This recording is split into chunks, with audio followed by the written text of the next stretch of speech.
Saudari dan saudara, ibu bapak, saudari dan saudara, ibu bapak, umat sekalian yang terkasih, teristimewa, keluarga-keluarga Medior, usia perkawinan 11 sampai 24 dan keluarga senior, usia perkawinan 25 tahun ke atas.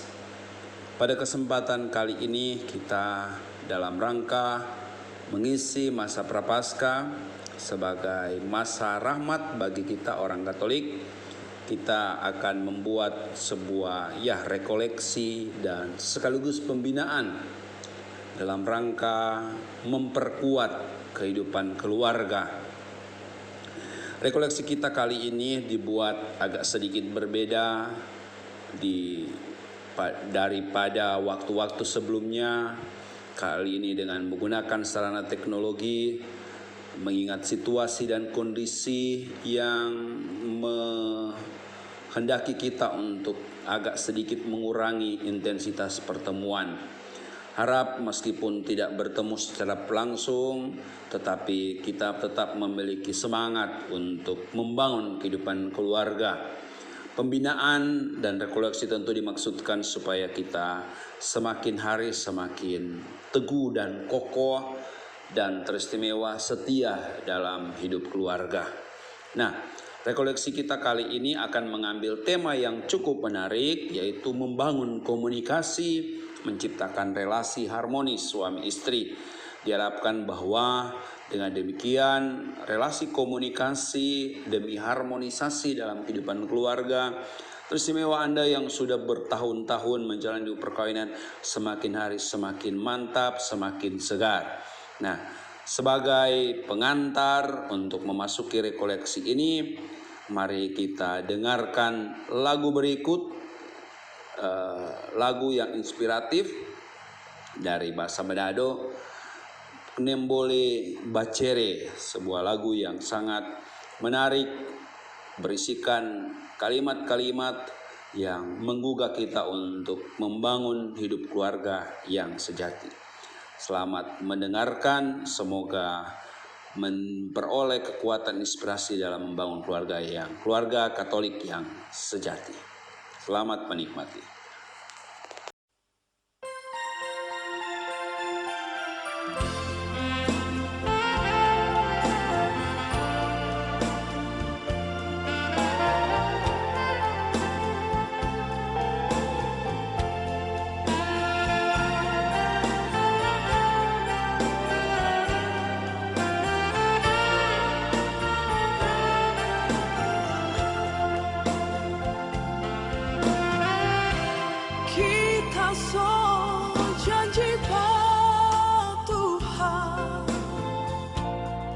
Kita sayang panganan,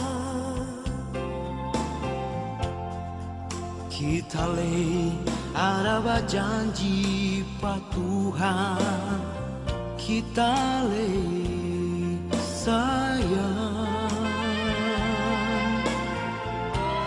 Tuhan bikin orang jadi satu, koning boleh Bacere, kita tahu apa yang sudah ikan di dunia dan di surga. Orang selalu berdua, orang selalu bersama di dalam susah dan senang. Orang selalu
oleh bacere. Kita tahu apa yang so taikan di dunia di surga. Orang selalu berdua, orang selalu bersama di dalam susah rintangan. Orang selalu tenang. Orang selalu berdua, orang selalu bersama di dalam susah rintangan. Orang rasa Tuhan Yesus bersayang. Orang selalu berdua, orang selalu bersama di dalam susah rintangan. Orang selalu tenang. Orang selalu berdua, orang selalu bersama di dalam susah rintangan. Orang rasa Tuhan Yesus bersayang. Di dalam susah rintangan, orang rasa Tuhan Yesus bersayang.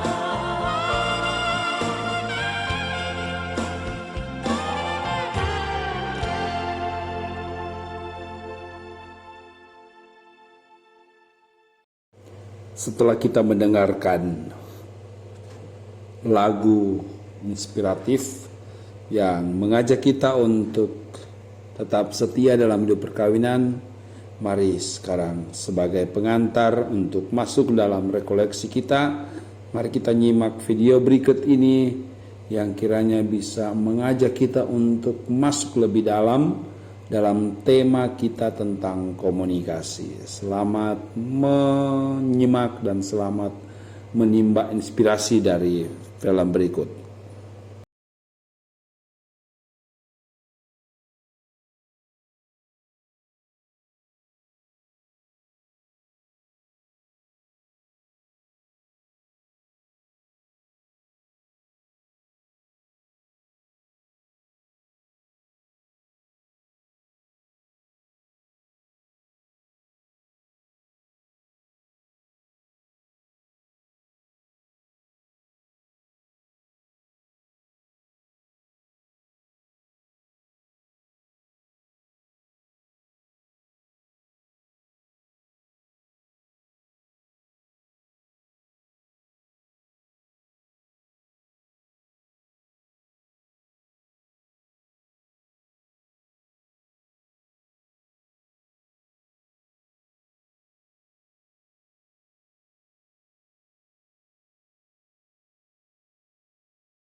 kita nggak ketemu. Ih, lama banget. Iya, Aduh, kamu tambah langsing aja deh. Langsing dari mana? Serius? Tuh lihat, 3 kilo aku naik. Masa sih? Iya, selama WFH tuh aduh kerjanya tuh makan terus. Tapi nggak Jadinya kelihatan. gemuk banget aku. Nggak kelihatan beneran deh. Gimana kabar suami, keluarga semua sehat kan? Baik, sehat. Suami sama Iya. anak-anakmu? Sehat, semuanya sehat. Bagus. Aduh, udah lama banget ya. Ih, lama Pengen banget. Kumpul-kumpul lagi. Ayo tuh. 3 bulan ya kita 3 bulan. dikurung dalam rumah. Betul. Aduh, ini gara-gara COVID semua Pengen ini. curhat aku tuh sama kamu tahu. Curhat. Tapi sebelum ngobrol, mending pesen dulu ya. Boleh. Oke? Tadinya mau diet sih saya. Jangan diet, Mbak. Mau order. Di sini makanannya enak-enak loh. Harus pesen makan yang enggak sering tapi ya. Siang. Apa ya? Yang enak, rekomennya apa Mbak? Ada iga bakar.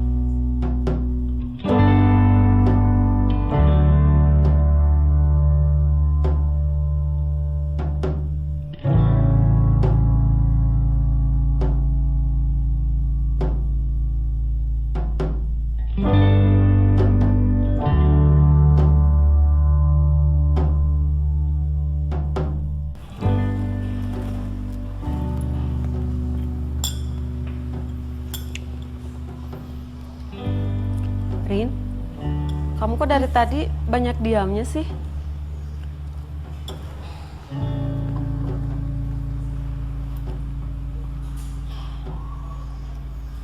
Aku sebenarnya lagi ada masalah sih, Sus.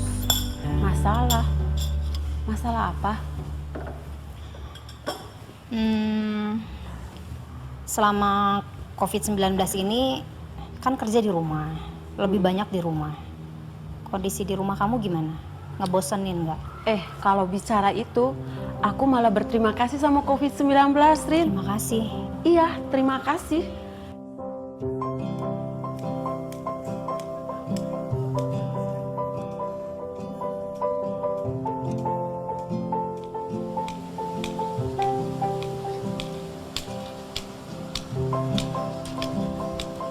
Selama COVID-19, hubungan aku dan suami dan anak-anak itu semakin intim, Rin. Pokoknya setiap hari itu kita tuh happy bareng, senang bareng, ketawa bareng, main bareng. Pokoknya asik banget.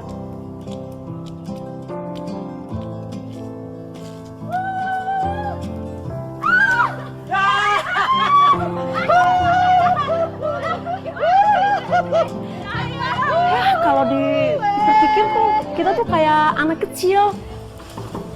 Tiap hari tuh ada aja yang buat kita ketawa gitu, rame aja, seru gitu tiap hari. Ayo, bisa nggak? Dibuat-buatin. Ya, bulat, dibikinin bulat. Bulat, kecil-kecil aja, jangan gede-gede. Kecil aja. Kayak gini. Ya, sip. Ih, si papa. Datang-datang main. Teriuin. Ih, Papa. Si papa main-main. Ih, aduh kue aku aduh. Ih, si papa. Sayang banget nih. Kue aku aja. Kamu kenapa?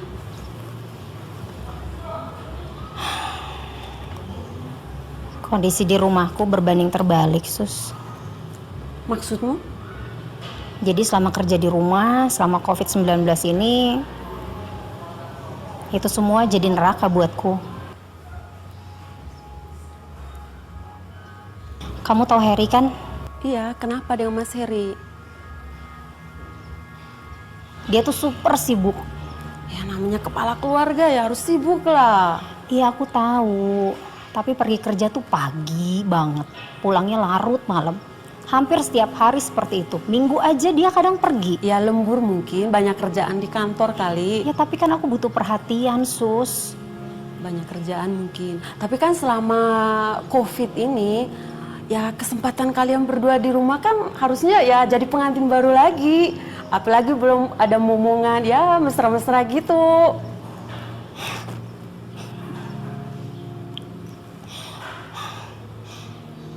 Aku sih ngebayanginnya kayak gitu ya.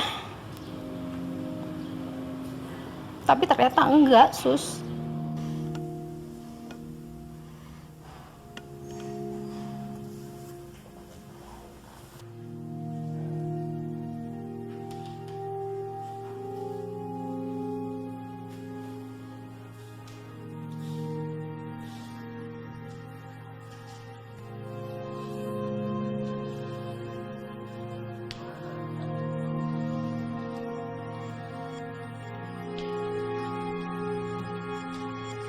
Kayaknya tuh Harry tuh udah lupa kalau dia tuh udah berkeluarga.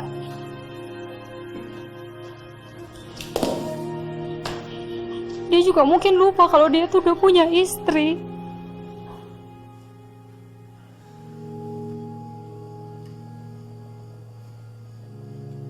Dari hari ke hari,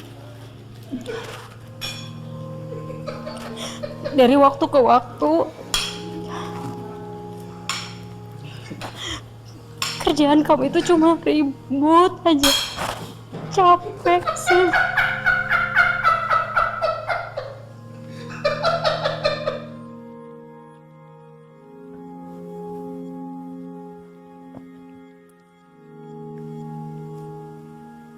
Aku ini udah kayak tidur sama batang kayu. Apa nggak bisa sebentar aja kamu lepas dari laptop kamu sama handphone kamu, Her? Her? Kenapa sih? Seharian ngomel terus. Ya gimana aku nggak ngomel? Ada kamu di rumah sama nggak ada kamu di rumah tuh sama aja. Aku tuh ngerasa nggak punya suami. Lah terus gimana? Aku ini bukan pengangguran. Di rumah aja, aku ini harus kerja. Iya, aku tahu kamu harus kerja. Tapi kan aku bukan pembantu, aku nih istri kamu loh. Masa sih semua kerjaan rumah harus aku semua yang kerjain sendiri? Lah, biasanya gimana? Sebelum COVID, kamu gak pernah protes. Ya gimana aku mau protes? Kamu aja perginya pagi, pulangnya larut malam. Minggu aja kamu pergi, ada meeting lah, ada itulah. Banyak banget alasannya. Aku pikirnya udahlah gak apa-apa. Tapi kan sekarang kamu tiap hari di rumah loh, Her. Udah 3 bulan lo gak kemana-mana. Tapi tetap aja aku tuh ngerasa kamu gak ada di sini. Udah, sudah. Bawel kamu tuh. Sakit rasanya. Dia tuh gak bisa ngerti gimana perasaan aku. Apa yang aku mau. Keinginan aku apa. Apa yang bikin aku emosi. Dia gak bisa ngerti, Sus. Dia berubah. Egois. Kamu udah ngajak dia ngobrolin? Sering. Tapi gak dianggap tuh sama dia. Dia cuma ngobrol sama handphone sama laptopnya dia. Ya nggak bisa begini terus, Rin. Kalian tuh kurang komunikasi, Rin. Kalian berdua itu satu rumah, satu atap. Tapi roh dan pikiran kalian itu berada di dunia yang berbeda. Jadi ya pantas aja lah kamu ngerasa kayak di neraka. Aku mau cerai, Sus. Apa? Aku mau cerai. Rin, kamu kok sampai kepikiran gitu sih? Kamu lupa sama janji pernikahan kamu, Rin? Nggak lupa, tapi aku capek. Rin, apa yang sudah disatukan Tuhan tidak bisa diceraikan oleh manusia. Kamu lupa itu. Tapi apa bedanya sekarang? Apa bedanya kondisi aku sama Harry sekarang? Nggak ada bedanya. Kamu begini karena kamu kurang komunikasi aja. Kamu nggak berbicara dari hati ke hati. Coba kalau kamu bicara dari hati ke hati, mau saling mendengarkan, saya yakin, Rin, keluarga kamu tuh akan berubah. Percaya itu.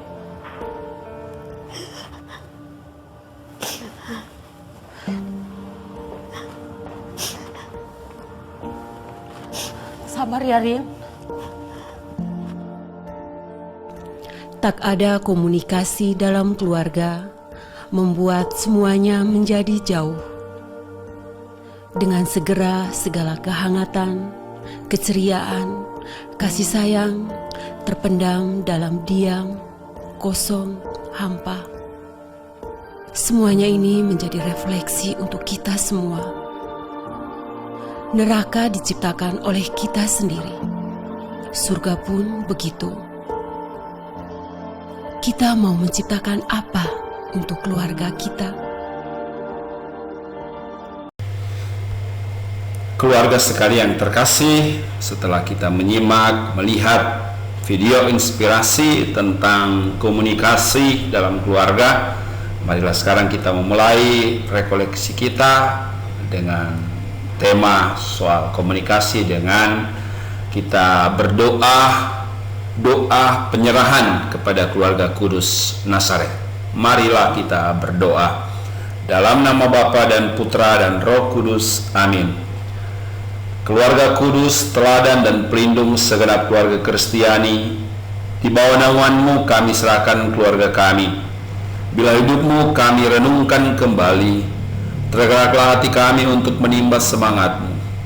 Bapak Yusuf dan Bunda Maria, sejak terbentuknya keluarga-Mu, nyatalah kesediaan untuk saling menerima dan mendukung yang ditopang oleh tanggapan-Mu atas panggilan Allah.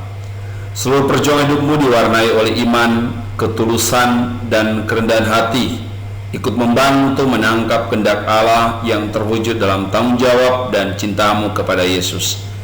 Dalam hidup tersembunyi di Nazaret, Bapa dan Bunda bekerja keras membanting tulang dan hidup sederhana. Asuhlah kami untuk menyambut kehadiran Yesus di antara kami, menciptakan keningan di tengah kesibukan, berani menyimpan sabdanya dalam hati sebagai pegangan hidup persaudaraan sehari-hari, mau bekerja sama, saling membantu dan meneguhkan, dan bukan menambah penderitaan. Tuhan Yesus, semoga berkat kedudukan-Mu sebagai titik temu dalam keluarga kami bersedia meluangkan waktu untuk saling bertemu, menjalin relasi manusiawi yang matang, sehingga rumah kami terasa mengesankan, aman, tentram, dan penuh kasih sayang. Ajarilah kami untuk mengambil sikap yang tepat antara tugas dan kepentingan pribadi maupun keluarga. Keluarga kudus Nazaret, kami percaya bahwa dengan menimba semangat hidup-Mu, semakin terpancarlah dari hidup kami kesaksian dan pewartaan mengenai kasih sebagai pengikat yang mempersatukan dan menyempurnakan. Terpujilah nama Yesus, Maria, dan Yusuf, sekarang dan selama-lamanya. Amin. Dalam nama Bapa dan Putra dan Roh Kudus. Amin. Bapak, Ibu, saudari-saudara, sebagai bacaan kita untuk rekoleksi kali ini, saya ambil dari surat Rasul Paulus kepada umat di Kolose, bab 3 ayat 12 sampai 21, yang bunyinya, karena itu, sebagai orang-orang pilihan Allah yang dikuduskan dan dikasihinya, kenakanlah belas kasihan, kemurahan, kerendahan hati, kelemah lembutan, dan kesabaran. Sabarlah kamu seorang terhadap yang lain, dan ampunilah seorang akan yang lain, apabila yang seorang menaruh dendam terhadap yang lain. Sama seperti Tuhan telah mengampuni kamu, kamu perbuat jugalah demikian. Dan di atas semuanya itu, kenakanlah kasih sebagai pengikat yang mempersatukan dan menyempurnakan. Hendaklah damai sejahtera Kristus memerintah dalam hatimu, karena untuk itulah kamu telah dipanggil menjadi satu tubuh. Dan bersyukurlah. Hendaklah perkataan Kristus diam dalam dengan segala kekayaannya di antara kamu, sehingga kamu dengan segala hikmat mengajar dan menegur seorang akan yang lain, dan sambil menyanyikan mazmur dan puji-pujian dan nyanyian rohani, kamu mengucap syukur kepada Allah dalam hatimu. Dan segala sesuatu yang kamu lakukan dengan perkataan dan perbuatan, lakukanlah semuanya itu di dalam nama Tuhan Yesus, sambil mengucap syukur oleh Dia kepada Allah Bapa kita.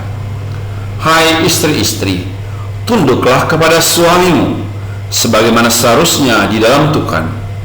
Hai suami-suami, kasihilah istrimu, dan janganlah berlaku kasar terhadap dia. Hai anak-anak, taatilah orang tuamu dalam segala hal, karena itulah yang indah dalam Tuhan. Hai bapak-bapak, janganlah sakiti hati anakmu, supaya jangan tawar hatinya. Ini bacaan kita. Rasul Paulus mengingatkan kita untuk selalu menjadikan kasih sebagai pengikat, sebagai landasan, dan bagaimana membangun komunikasi antara keluarga, antara suami istri, orang tua dan anak-anak. Paulus dengan indah menegaskan soal relasi komunikasi itu. Nah, sekarang kita akan masuk dalam tema kita dengan beberapa catatan pengantar berikut. Bapak Ibu, setiap perkawinan tentu memiliki sebuah idealisme atau sebuah angan-angan, sebuah cita-cita. Ketika kita memilih untuk menikah, tentu kita ada pikiran untuk seperti apa cita-cita perkawinan itu. Nah, ada banyak cita-cita yang kita miliki dalam perkawinan, tapi yang terutama dan terpenting setiap perkawinan pasti terarah kepada kebahagiaan. Tentu semua mengharapkan kebahagiaan ini, karena kebahagiaan adalah hal yang penting, mutlak dicari. Nah, akan tetapi dalam hidup perkawinan tentu kita harus bertemu dengan kenyataan yang ada, fakta yang ada, bahwa kebahagiaan itu yang kita dambakan susah, sulit untuk kita hadapi, kita gapai. Kita akan bertemu dengan kenyataan-kenyataan hidup perkawinan, yaitu kekecewaan, kegagalan. Ini hal yang selalu ada dalam kehidupan manusia, terlebih khusus dalam perkawinan, dalam keluarga. Kita akan bertemu dengan kekecewaan, kegagalan dalam membangun hidup keluarga. Kita kecewa, apa yang kita harapkan tidak sesuai dengan kenyataan yang kita temui. Bahkan menurut catatan statistik di Indonesia, kurang lebih 30%, ini tinggi, perkawinan berantakan dan berakhir dengan perceraian. Karena apa yang diharapkan di awal perkawinan mungkin terlalu ideal, terlalu muluk-muluk sampai susah untuk digapai, sehingga ketika tidak tergapai itu lalu menjadi kecewa, akhirnya bubar. Nah, oleh karena itu pertanyaannya, mengapa hal ini terjadi? Apa yang menyebabkan? Dan hal yang utama dan terpenting yang kadangkala membuat perkawinan itu gagal bukan karena selalu menjadi alasan tidak ada kecocokan, tidak lagi sejalan, tidak lagi cocok. Ini kalimat klise yang sering kali muncul. Mengapa berpisah? Tidak cocok lagi. Nah, kali ini kita akan melihat bahwa bukan itu yang menyebabkan kegagalan, tetapi ini dia, komunikasi. Ini yang menyebabkan mengapa perkawinan itu gagal. Bapak Ibu, saudari-saudara sekalian, ini yang menyebabkan perkawinan itu menjadi gagal. Tidak tercapai itu perkawinan karena komunikasi yang tidak jalan. Nah, sebelum kita melihat lebih jauh bagaimana komunikasi itu, mungkin kita pahami dulu komunikasi itu apa? Mengapa komunikasi penting? Sebab komunikasi adalah unsur yang esensial dalam hidup bersama. Karena sebagai makhluk sosial, kita selalu berada dalam kebersamaan dengan orang lain, kapan dan dimanapun juga. Hal itu menjadi nyata dalam kehidupan keluarga, di mana pria dan wanita berkumpul dalam lembaga perkawinan untuk membangun keluarga dan menumbuhkan anak. Sehingga kebersamaan mereka bukan hanya di antara dua, suami dan istri, tetapi sudah menjadi kebersamaan dengan beberapa orang, anak-anak. Mungkin juga Anda kalau tinggal bersama orang tua, ya semakin lebar itu, semakin besar itu kebersamaan. Nah, apa komunikasi? Mengapa ini komunikasi penting sekali? Komunikasi adalah pembicaraan yang bersifat dua arah, di mana yang seorang menyampaikan gagasan, pikiran, isi hati atau rencananya, sementara pihak yang lain mendengarkannya atau sebaliknya. Komunikasi selalu mengandaikan adanya keterbukaan dan kejujuran antara kedua belah pihak, serta kesediaan untuk mau mengerti dan memahami orang lain. Jadi bicara komunikasi bukan cuma satu orang, tetapi ada dua orang atau bahkan lebih. Dan komunikasi selalu mengandaikan, selalu menuntut keterbukaan dan kejujuran yang terarah kepada saling memahami dan saling mengerti. Nah, dalam sebuah keluarga ada 4 bahasa komunikasi. Ya, ada 4 bahasa komunikasi dalam sebuah keluarga, ya. Yang pertama adalah diskusi. Ya, komunikasi dalam jenis atau dalam bentuk diskusi berarti soal tukar informasi, basa-basi, tukar pikiran, tukar pendapat, tukar pandangan. Ya, dalam komunikasi keluarga suami istri, ya saling mengajukan pendapat, gagasan, dan juga bisa saja dalam diskusi ini ada respon. Ya, saya maksudkan begini, ada tanggapan. Kadang-kala juga diskusi bisa mengarahkan kepada hal-hal yang baik, hal yang bagus, membangun, konstruktif, dan sebagainya. Ya, jadi ini bicara soal pendapat, ide, gagasan, pikiran, apa yang saya pikir untuk kita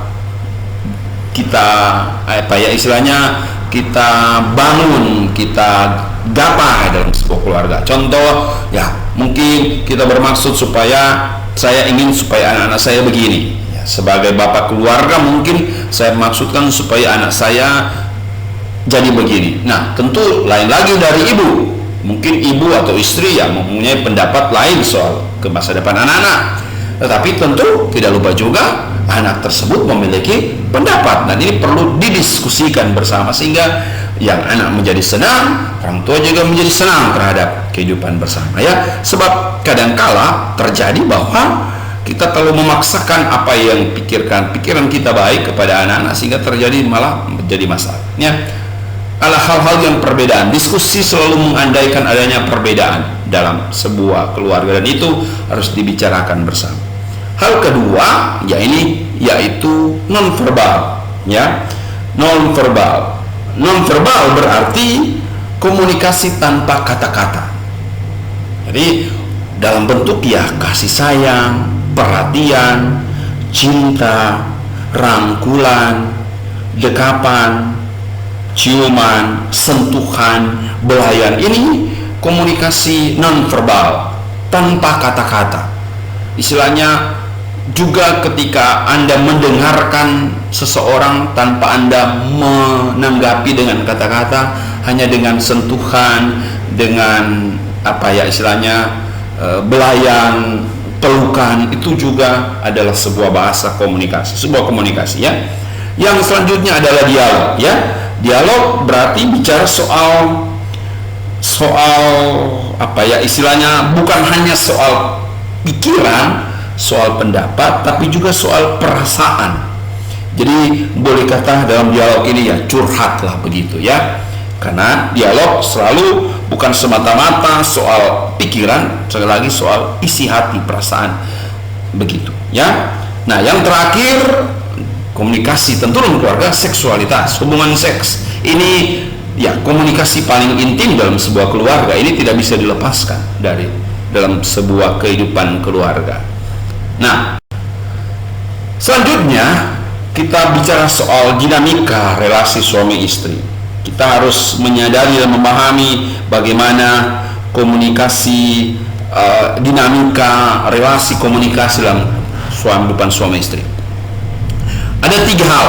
Pertama, masa romans atau masa pacaran, masa kegembiraan, masa memadu kasih. Begitulah dimaksud dengan awal sebuah perkawinan.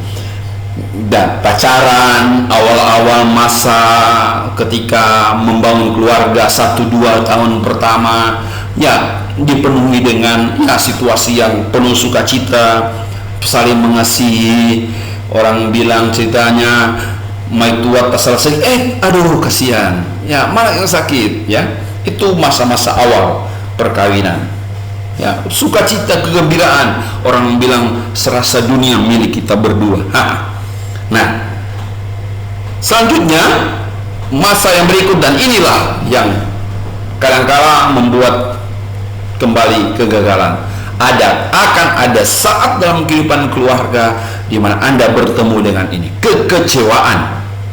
Ya, ini hal yang akan diketemui dalam keluarga. Maka lalu janji perkawinan Anda selalu dikatakan soal itu, soal yang boleh bilang dalam tanda kutip yang jelek, sakit, malang, duka, dan lain-lain. Inilah yang mendatangkan kekecewaan, sehingga masa ini kadang-kala menjadi masa yang sangat rawan. Nah, ini justru masa yang harus Anda hati-hati, waspada. Dan yang ketiga, masa berhasil mengatasi sesuatu yang sulit. Jadi istilahnya banyak kehidupan keluarga tidak sampai kepada masa ini. Akhirnya semua sampai pada kekecewaan. Ketika menghadapi kekecewaan, putus asa, tidak ada kepercayaan lagi, tidak ada keterbukaan, sudah saling mencurigai, akhirnya tidak menyelesaikan masalah. Nah, oleh karena itu, tentu dalam situasi-situasi kekecewaan harus berjuang supaya bisa berhasil mengatasi sesuatu yang sulit. Anda 25 tahun perkawinan, 20-an tahun perkawinan tentu mengalami situasi ini. 10 tahun ke atas, ini masa yang memang dimana masa-masa dimana Anda mulai belajar untuk mengatasi, dan di atas 25 tahun ya berarti Anda sudah sebenarnya ya sudah berhasil mengatasi situasi sulit. Meskipun ya dalam banyak kesempatan, meskipun tidak banyak, ya ada juga yang sudah 25 tahun perkawinan toh masih menemui juga kegagalan ya. Jadi tentu harapan keluarga-keluarga senior, medior yang ya sudah belasan tahun, sudah 20-an tahun menjalani perkawinan, ya tetap berjuang untuk ini ya. Anda tentu sudah mengalami situasi ini. Harap Anda mulai terbiasa, mulai punya pengalaman ketika mengalami masa-masa sulit ya. Nah, setelah kita berbicara tentang komunikasi satu sama lain, jangan lupa komunikasi dengan Tuhan. Di atas semuanya, sebagai keluarga Kristiani, sebagai keluarga Katolik, tentunya komunikasi dengan Tuhan itu sangat penting. Nah, dalam bentuk apa itu komunikasi dengan Tuhan? Pertama, doa dalam keluarga ya. Ada pernah tema sangat penting waktu tahun keluarga itu dicanangkan, lalu mengambil tema keluarga yang berdoa lestari selamanya ya. Doa tetap menjadi panggilan bagi setiap keluarga Kristen Katolik. Oleh karena itu ya sedapat mungkin dalam waktu-waktu khusus, waktu-waktu tertentu dalam keluarga hendaknya kehidupan doa ini terus dibangun. Selanjutnya saling mendoakan. Kalau memang sulit untuk bertemu dan berdoa bersama, ini harus penting. Suami lagi bekerja, doakan. Istri lagi bekerja, doakan. Anak lagi berjuang dengan pendidikan, doakan. Begitupun sebaliknya, saling mendoakan ya. Kita dalam keluarga harus dibuat sebuah rantai doa, saling mendoakan. Yang berikut tentu penting, firman Tuhan ya. Ini kekuatan kita. Dalam kitab suci banyak ditemukan kalimat-kalimat bijak untuk membangun kehidupan keluarga ya. Jadi ya istilahnya doa dan firman itu harus seimbang. Berdoa, baca kitab suci. Jangan tuh kitab suci bagus sekali waktu perkawinan, wah kitab suci baru perkawinan ditulis lagi dengan gagah-gagah, tapi setelah itu kitab suci sudah pernah baca-baca, sudah pernah buka. Jadi harap keluarga tetap membiasakan dengan kitab suci. Selanjutnya ibadat bersama ya. Kadangkala juga perlu keluarga untuk beribadah bersama, apalagi dalam situasi-situasi pandemi ini, ketika lebih banyak waktu untuk keluarga. Harap doa ibadat bersama penting. Makanya tahun kemarin ketika kita tidak bisa berkumpul bersama dalam perayaan Paskah, saya mengedarkan panduan untuk ibadat keluarga. Terima kasih kepada keluarga-keluarga yang berdoa bersama-sama. Ini penting sekali untuk dibuat. Ya, sekarang ya bisa buka gereja, kita bisa bertemu dalam bilah rohani, dalam stasi, dalam di gereja, tapi tidak selalu berarti bahwa sudah ibadat bersama cukup. Ini tetap harus dilanjutkan. Dan yang terakhir, ruang doa dalam keluarga. Memang ini tidak banyak, ini juga tidak mutlak, tetapi kalau bisa, kalau memungkinkan tentu ada ruang doa, ada tempat yang khusus, tempat yang ya istilahnya mau bilang khusus juga, tempat tersendiri dalam sebuah keluarga di mana di situ ada ada buku-buku doa, ada patung-patung di mana Anda bisa berdoa bersama, ya, seperti itu. Ini tidak wajib, dalam arti ya sedapat mungkin kalau rumah Anda memungkinkan untuk ada ruang doa, ya terima kasih, syukur. Tetapi kan kita juga bisa mengambil waktu tertentu untuk berdoa. Oke, ya, ini beberapa hal yang berhubungan dengan komunikasi. Bukan. Akhirnya, bila komunikasi terjalin dengan baik di antara pasangan, maka persoalan-persoalan yang dihadapi dalam kehidupan berkeluarga akan dengan lebih mudah dapat diatasi. Ya, sekali lagi komunikasi sangat penting. Sebaliknya, bila komunikasi tidak berjalan dengan baik, maka persoalan dalam kehidupan keluarga akan menjadi sulit. Oleh karena itu, seperti katakan orang bijak, keberhasilan membangun kehidupan keluarga bergantung pada keberhasilan membangun komunikasi yang baik antara pasangan suami istri. Komunikasi yang baik telah menyelesaikan 50% dari persoalan yang ada, ya. Ada seorang ahli keluarga, Norman Wright, dia bilang keluarga dipayungi oleh komunikasi. Kalau payung itu bocor, maka orang yang berada di dalam payung itu akan basah. Begitu juga dalam keluarga. Kalau komunikasi tidak jalan, tidak terjadi dengan baik, maka akan hancur ini keluarga. Oleh karena itu, teman-teman sekalian, umat beriman, saya ingin mengatakan di akhir dari koleksi ini, selamat berjuang dengan setia, sebab hanya dengan kesetiaan yang akan membuktikan keutamaan seseorang.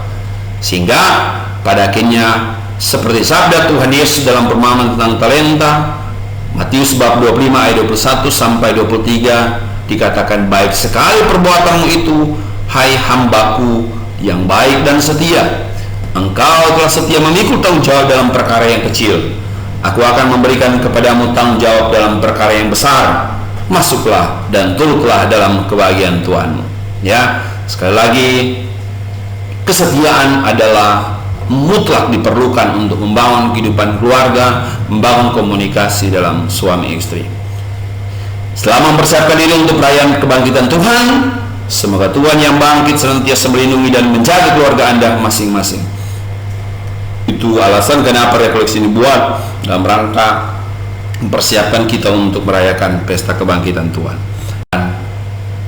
Akhirnya, sekian rekoleksi kita pada kesempatan ini. Terima kasih atas kesetiaan Anda untuk merenungkan kehidupan keluarga Anda masing-masing. Semoga Tuhan memberkati usaha-usaha kita dalam membangun kehidupan keluarga.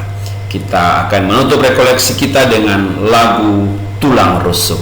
Selamat menikmati, semoga semakin dikuatkan dalam menjalani hidup keluarga dengan setia.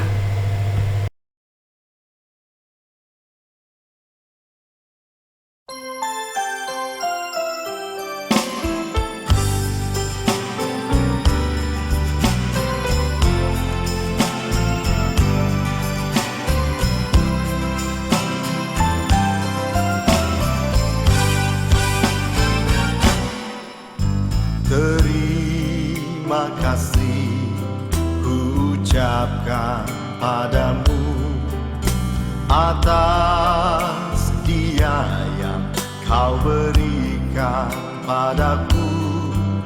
Sekian lamanya ku berdoa, menunggu, menanti janjimu Tuhan.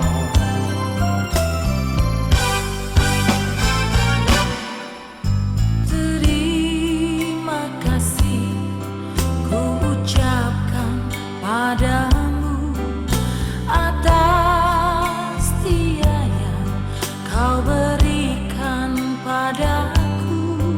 Sekian lamanya ku berdoa, menunggu, menanti janjimu Tuhan.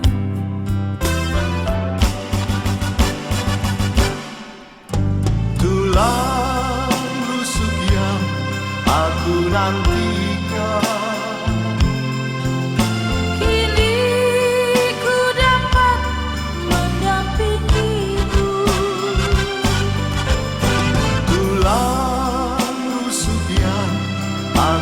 nantikan. Kini ku telah jadi penolongmu. Kita berdua menjadi satu dalam kasih-Nya, menjadi satu. Kita berdua menjadi satu, melayani Tuhan selama-lamanya.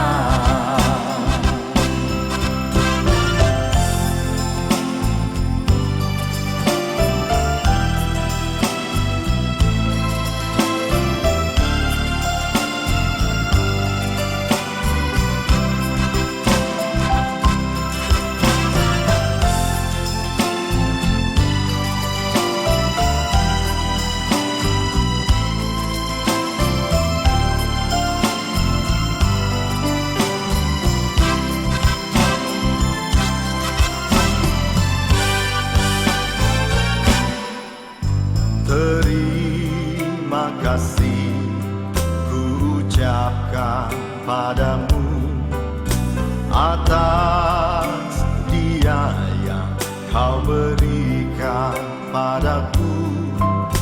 Sekian lamanya ku berdoa, menunggu, menanti, nanti janji-Mu Tuhan.